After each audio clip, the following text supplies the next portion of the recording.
Nagbabalik ang PTV Balita ngayon.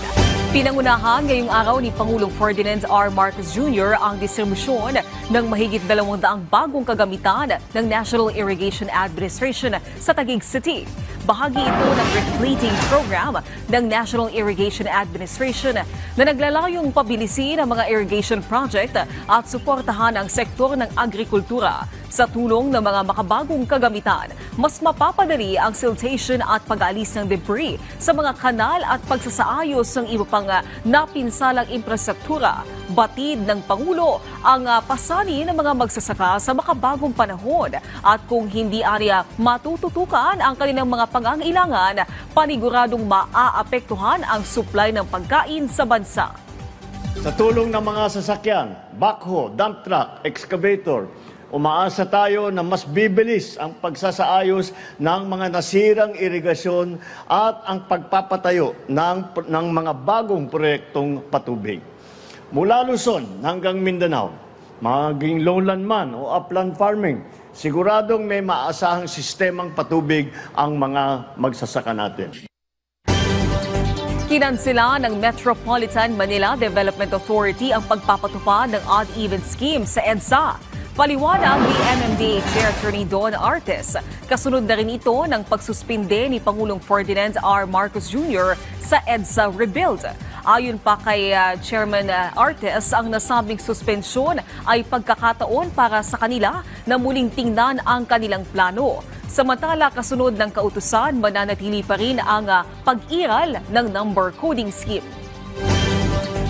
Samantala, alamin natin ang ibang balita sa PTV Davao mula kay Jay Lagang.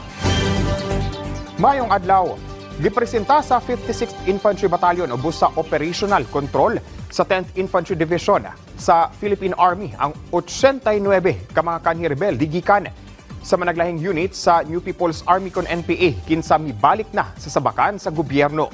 Kiniatol sa seremonya nga gihimo sa Barangay Santo Niño, Talaingo, Davao del Norte, netong Mayo 28 ning tuiga, dungan sab nga gihimo ang pag-turnover sa gipang surrender nila nga 19 ka armas ug usa ka improvised explosive device ngadto sa provincial government sa Davao del Norte ug sa uban pang ahensya sa gobyerno.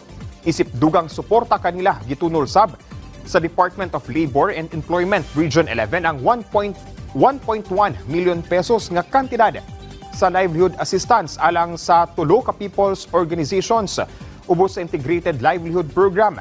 Nakadawat ang Atamanobo Former Rebels Association og 300,000 pesos nga kantidad sa corn shellers. Samtang ang Salawao Developmental Workers Association ug ang Tatag IT Parents Scholars Association nakadawat og tig 400,000 pesos nga kantidad sa bakery equipment.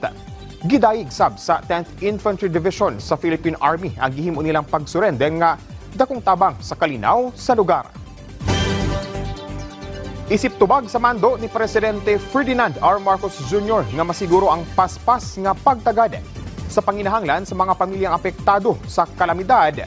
Padayon karon ang Department of Social Welfare and Development kon DSWD Field Office 12 sa ilang pagpaningkamot aron nga respondihan ang mga calamity hit area sa rehiyon. Neto lang Mayo 31 ning tuiga, nagpahigayon og validation pati na needs assessment ang DSWD-12 Disaster Response Management Division sa pipila ka barangay sa munisipalidad sa Tupi, South Cotabato. Kinihuman sa nasinating buhawi sa lugar. Netong Mayo 29 ning tuiga nga nakaapekto sa mga barangay sama sa Crossing Robber, Palian, Cebuano, Lunen, Tubeng ug Poblasyon. Busa nakigalayo na ang DSWD-12 sa local government unit sa Tupi aron nga mapangandaman ug mahatag ang panginahanglan sa mga apektadong residente ug mag-uuma.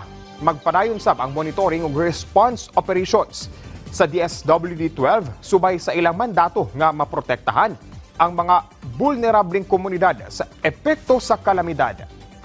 Ug mo kadto ang mga nagunang balita dinhi sa PTV Davao. Ako si Jay Lagang. Mayong adlaw. Daghang salamat, Jay Lagang. At yan ang mga balita sa oras na ito. Para sa iba pang update, i-follow at i-like kami sa aming social media sites sa @PTVPH. Ako po si Naomi Tiburcio para sa Pambansang TV sa Bagong Pilipinas.